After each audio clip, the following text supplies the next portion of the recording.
No one's opinion pays your bills. That truth alone should set you free, but it won't unless you decide to live by it. You're out here walking through life like it's a performance, every move calculated, every decision filtered through the lens of what will they think.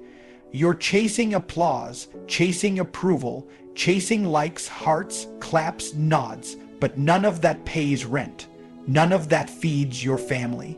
None of that makes you stronger. It just makes you dependent, weak, controlled. Let's get real. Those people you're trying to impress, most of them aren't thinking about you at all. They're wrapped in their own battles, their own insecurities, their own chaos. And the ones that are watching, half of them want to see you fail. The other half want to feel better about themselves while you struggle. So ask yourself, why the hell do their opinions matter? You want to build something. Build it. You want to change paths, change it. You want to start over at zero and climb again. Good, do it. Don't wait for permission. Don't stall because the crowd might not clap. If your dream requires applause to stay alive, it was never strong enough to begin with. You need to break the chains. You were not born to be liked. You were born to be real, to be honest, to be dangerous, and that means sometimes you'll be misunderstood. You'll be mocked. You'll be labeled the crazy one, the selfish one, the one who changed. Good, let them talk. While they talk, you move. While they judge, you build. While they gossip, you grind. Every time you let someone else's voice override your gut instinct, you weaken. You train yourself to hesitate, and hesitation kills progress. It kills confidence. It kills momentum. So next time someone throws shade at your path, remember this: they're not paying your bills. They're not walking in your shoes. They're not suffering your nights or fighting your demons. They don't own your story. You do. The world respects results, not opinions.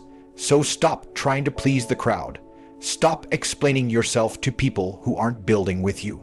Cut the noise, own your lane, do the work that matters, and let your results scream louder than any opinion ever could. Because when the smoke clears, it's your life, your mission, your war, and you better fight it for you, not for them. Fear is just a story. Rewrite it. It starts as a whisper, a what if, a hesitation, then it grows louder, stronger, paralyzing. Fear doesn't show up wearing a mask and carrying a weapon. It shows up in your thoughts, in the doubts that creep in when you're about to level up, in the voice that says you're not good enough. You might fail. They'll laugh. That voice, it's not truth. It's fiction. It's a story.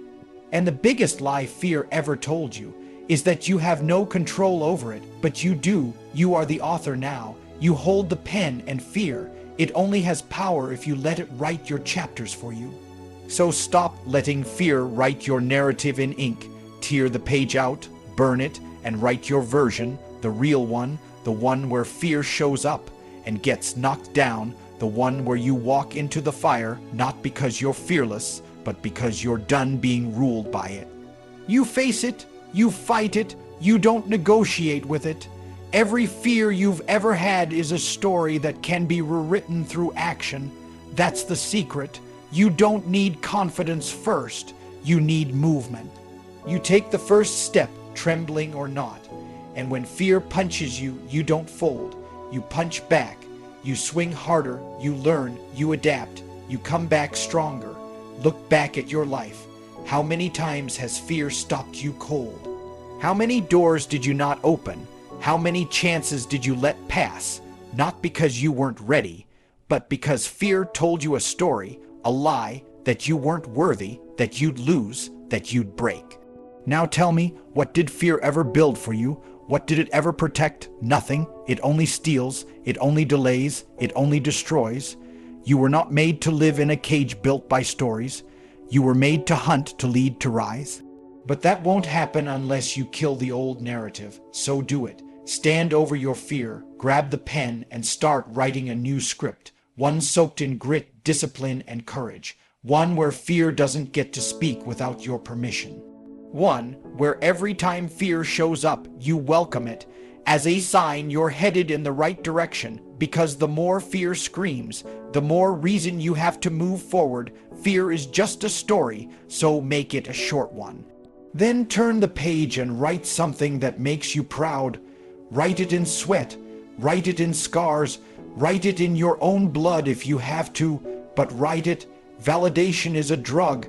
Cut the addiction. It feels good, doesn't it?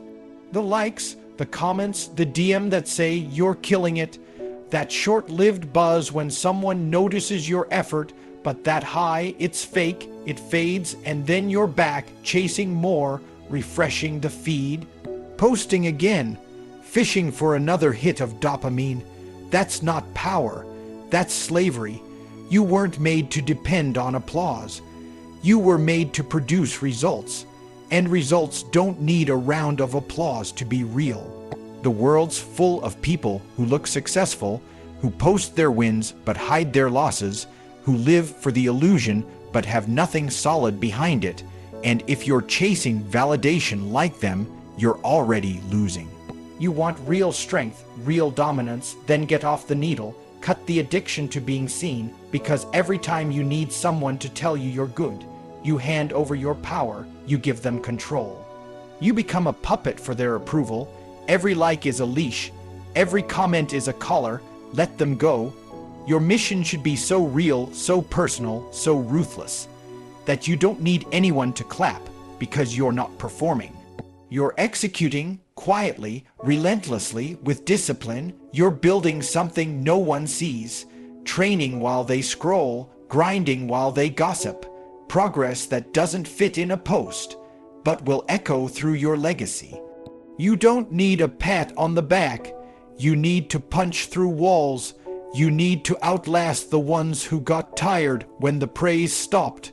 You need to be the one who never needed a crowd to move, the one who ran into the fire when everyone else was waiting to be cheered on. That's real power. That's dangerous. And look, it's not that you shouldn't appreciate encouragement. It's that you don't need it. Because when you're addicted to being validated, you'll avoid discomfort. You'll avoid rejection. You'll stay in the safe zone where the claps are guaranteed, but growth lives in silence, in discomfort, in the dark room where no one's watching. So don't get high on praise. Get high on progress, the feeling of getting better, stronger, wiser, the quiet wins that no one sees, but you know, the reps no one counts, but you count. The fire that burns without fuel from outside, because it's coming from the inside.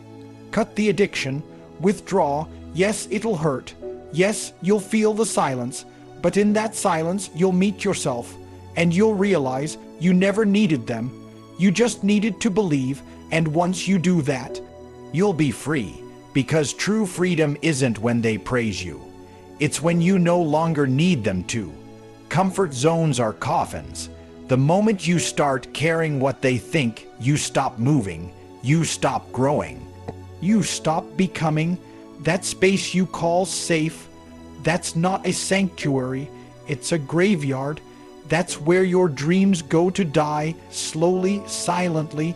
No fire, no fight, just quiet surrender. Comfort feels good. It's warm, familiar, but that's the trap, because comfort doesn't require risk, doesn't demand courage, doesn't test you, and if nothing's testing you, nothing's changing you, you rot in that space, you decay. And worse, you convince yourself it's normal, but deep down, you know it's not. You weren't built to stay soft. You were made to evolve, and evolution doesn't happen inside a padded room of predictable routines. It happens in chaos, in resistance, in pressure, and that means stepping out into the unknown, where they laugh at you, where they criticize you, where you're misunderstood and misjudged. Good, that's the signal. If they're not talking, you're not shaking anything. If they're not uncomfortable, you're still stuck inside your little box. Growth isn't polite, it's disruptive, it hurts. It threatens the people around you who are still asleep.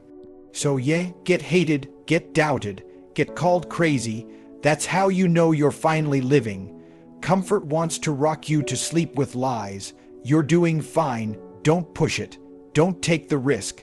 Don't make waves. But you weren't born for fine. You were born to rise, to hunt, to build a life that's yours, not one-handed to you by fear and excuses. You don't need more time. You need more courage. The only way out is through the fire, through the judgment, through the resistance, through the pain, and that means choosing discomfort on purpose, choosing early mornings, choosing discipline, choosing rejection, loss, struggle, because that's where your edge is forged. No one remembers the man who stayed comfortable. No one builds a legacy inside the lines. Everything legendary, everything that lasts, was built outside the comfort zone. So stop playing small just to stay accepted. Stop shrinking just to avoid being misunderstood. You were not made to fit in. You were made to stand out. And standing out means standing alone. Sometimes that's the price of greatness. And listen, you're going to fail. You're going to fall. That's part of it. But every time you fall outside the comfort zone, you rise sharper, smarter, stronger. That's where your next level lives, not inside, not with the familiar, but out there, in the chaos, in the challenge, in the heat. So kill the comfort, bury it, because every second you spend hiding in comfort is a second you're not living, not truly, not fully, and you only get one shot at this life. Don't waste it inside a coffin. Speak less, execute more. Everyone's talking, everyone's sharing, everyone's tweeting their goals, announcing their grind, posting their hustle. But that noise, that's not progress. That's camouflage, that's distraction. You want to be fearless, then act, not talk, not type, not explain, move, because the strongest one in the room isn't the loudest. It's the quiet one, the one who doesn't need to announce his every step, the one who's too busy doing the work to post about it, the one who's not asking for credit. He's building something that can't be ignored. Talking feels good. It creates the illusion of action, the illusion of commitment. But it's not the same. You don't win because you said you would. You win because you showed up, kept your mouth shut, and did what needed to be done, even when no one was watching. The moment you start explaining, you start negotiating. You're giving people the chance to doubt you, to insert their opinion, to derail your path. So stop broadcasting. Stop giving away your power. You don't owe anyone your plans. You owe yourself your results. Be ruthless with your silence. Let it sharpen you. Let it focus you. Your mission isn't to be liked, it's to be lethal. And lethal people don't run their mouths. They run their day with precision, with discipline, with action. Want to silence the critics. Don't clap back out, last them. Want to prove the doubters wrong. Don't argue out, perform them. Want to be respected. Don't demand it, earn it. Every second spent trying to convince others is a second stolen from your grind, from your progress, from your purpose. The world doesn't need another loud voice. It needs examples, leaders, warriors, builders, people who do no matter what. So say less, do more, train more, build more. Struggle more, win more, stack quiet victories. They'll speak for you, and one day, when the results are undeniable, when the proof is staring them in the face, those same people who doubted you won't have anything to say. Because execution doesn't need an introduction. It doesn't need validation. It commands respect by existing. So keep your head down, keep your mouth shut, keep your actions loud, because that's what fearless looks like. It doesn't talk, it moves. Nobody hands it to you. No one wakes up one day and says, "Here, you've earned your freedom." Because it doesn't work that way. Freedom is not a gift, it's a fight. It's a war you wage daily with yourself, with your weakness, with your doubt, with your past. You don't get it by waiting, you don't get it by wishing. You get it through grit, through discipline, through raw self-respect forged in the fire of your choices.